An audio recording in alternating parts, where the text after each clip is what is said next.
নানুর কাছে যাই কবে নানু আপু যে চিংড়ি খায় আমিও চিংড়ি খাই বললাম আমারও চিংড়ি লাগবে তোমার আপুর চিংড়ি খাওয়ায় হ্যাঁ বুঝছো নি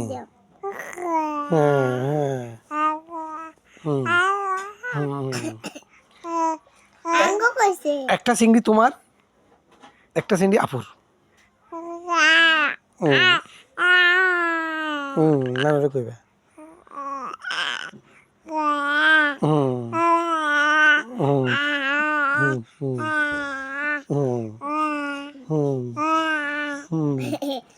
বলে নানু আমি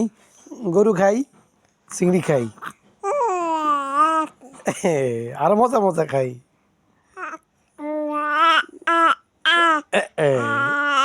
হ্যাঁ